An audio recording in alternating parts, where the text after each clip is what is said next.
Olá, meus caros, estreando uma nova sessão ou quadro aqui no canal Examinai, o Examinai Pergunta. E nessa primeira edição nós fazemos a primeira indagação e respondemos: afinal, quem é Deus? Vamos ver o que a Bíblia, que é a nossa regra de fé, fala acerca desse Deus. Obviamente que essa resposta só tem sentido para aquelas que já abraçaram a fé, aceitando o Filho de Deus, Jesus Cristo, como único e suficiente Salvador. Já aqueles que, infelizmente, não aceitaram, não creram, são céticos, não tem nenhum sentido. Vamos lá. Quem é Deus? O fato da existência de Deus é tão visível, tanto através da criação, quanto através da consciência do homem, que a Bíblia chama o ateu cético de tolo. Está no Salmos 14, versículo 1, e também no Salmo repetido, 53, versículo 1. Assim, a Bíblia nunca tenta provar a existência de Deus. Antes, ela supõe a sua existência desde o início, conforme está em Gênesis 1:1. O que a Bíblia faz é revelar a natureza, o caráter e a obra de Deus. Uma definição dele. Pensar corretamente sobre Deus é de extrema importância, porque uma falsa ideia sobre Deus é idolatria. Em Salmos 50, 21, Deus reprova o ímpio com esta acusação: você pensa que eu sou como você, entre aspas.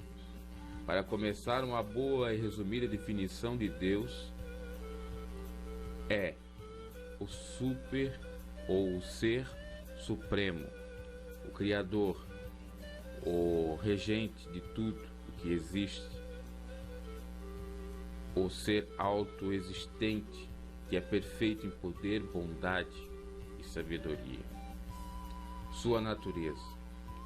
Sabemos que certas coisas acerca de Deus são verdadeiras por uma razão.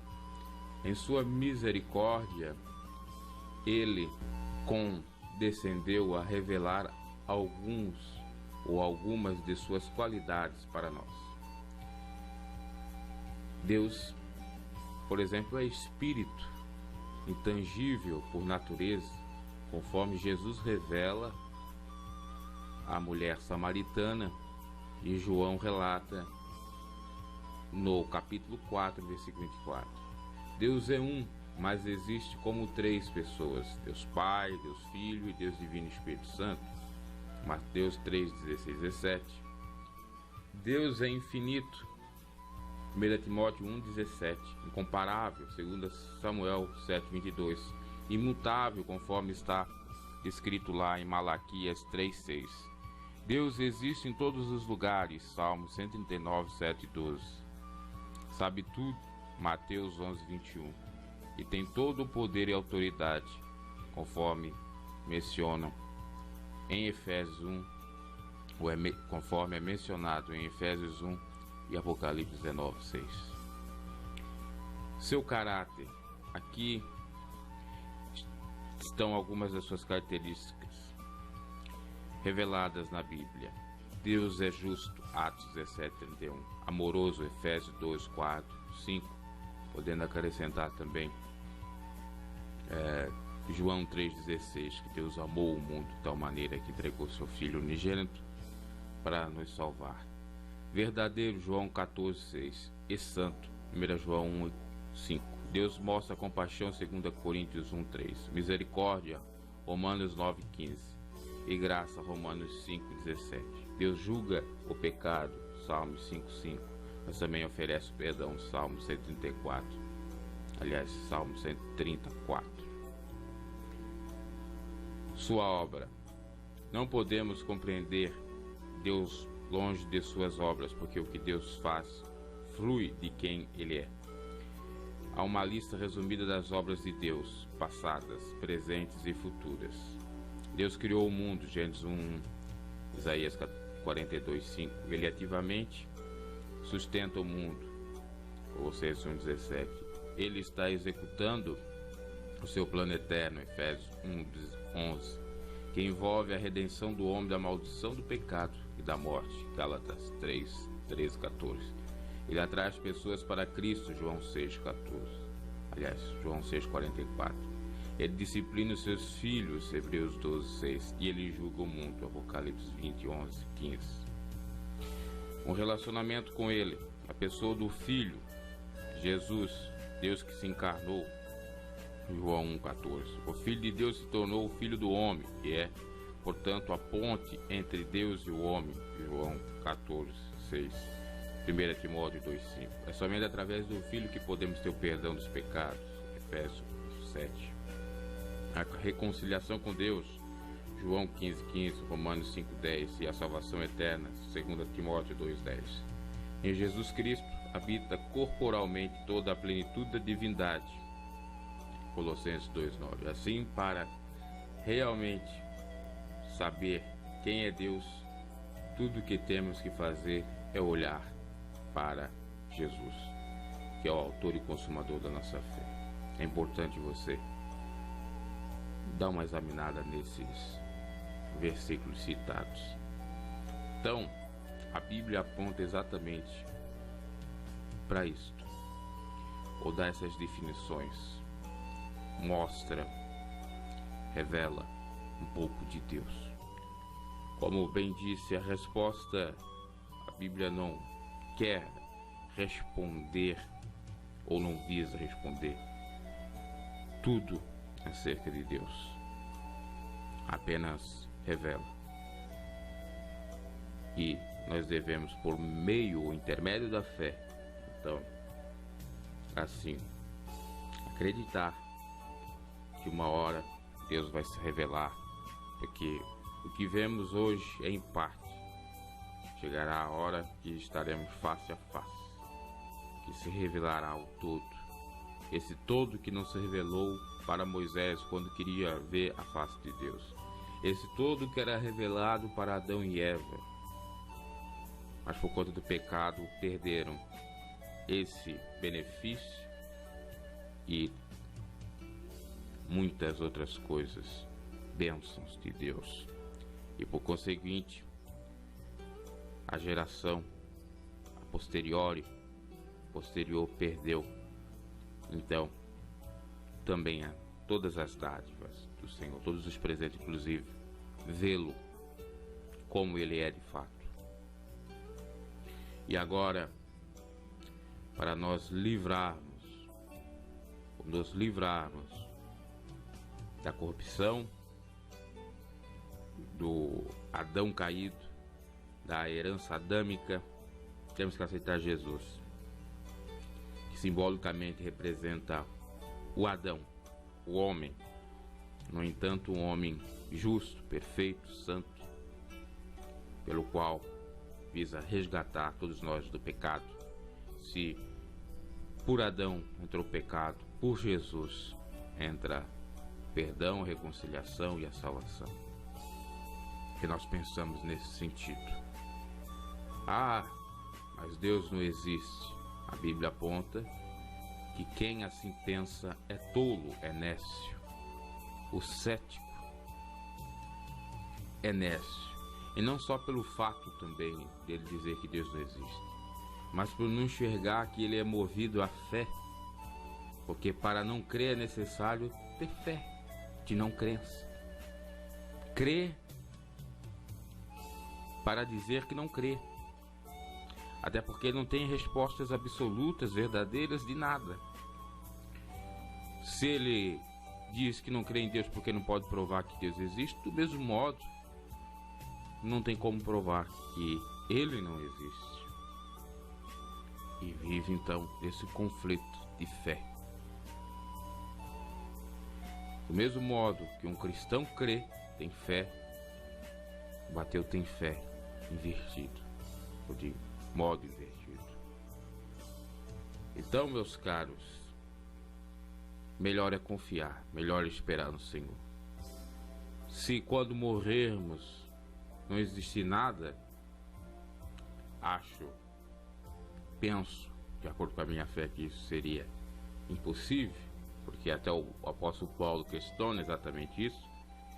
Se o Evangelho não tivesse exatamente nascido de Cristo, se Jesus não tivesse morrido, ressuscitado e ficado 40 dias, 40 noites, aparecido para os discípulos ou apóstolos e subido, estando agora à destra de Deus Pai, tudo seria debalde em vão, inclusive pregar a segunda vinda de Jesus e a ressurreição.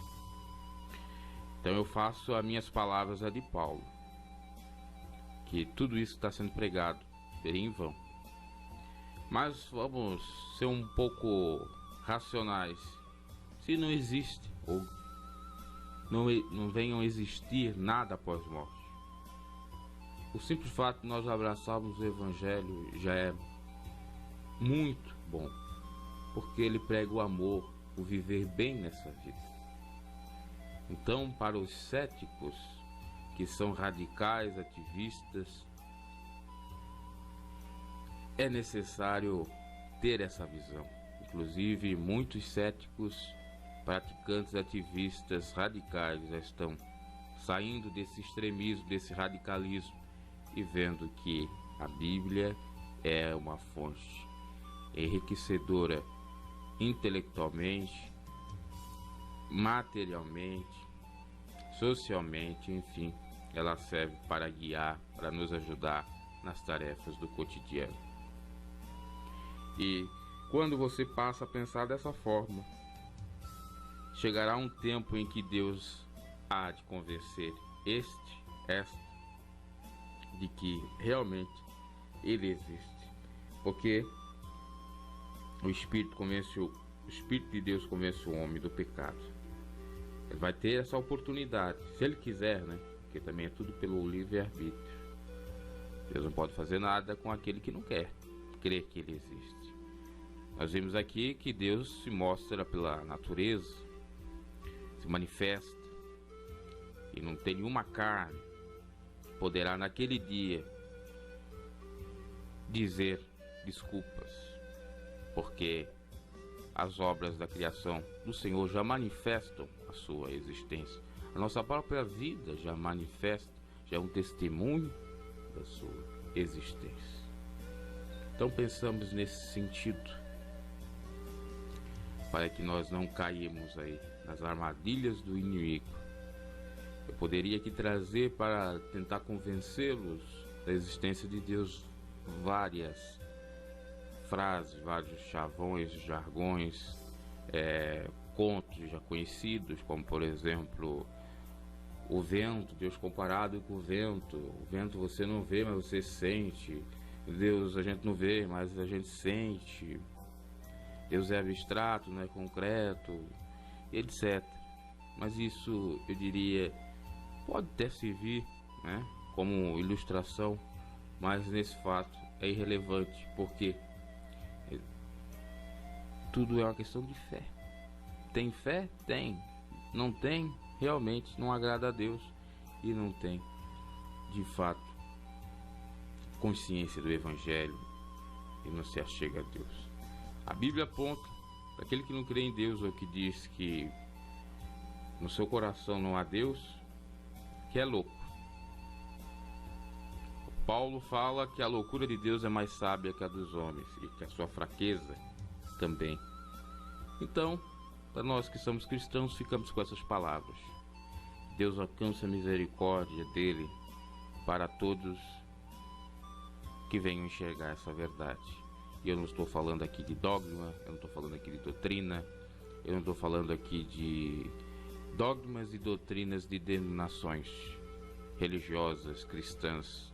Eu não estou aqui falando de igreja A e de igreja B, e você pertencê-la, essas instituições religiosas, seja catolicismo, seja protestantismo. Não. Eu estou falando aqui de você crer em Deus, de você ser a igreja do Senhor. Porque quando você crê, de fato, você já passa a ser o templo do Deus vivo.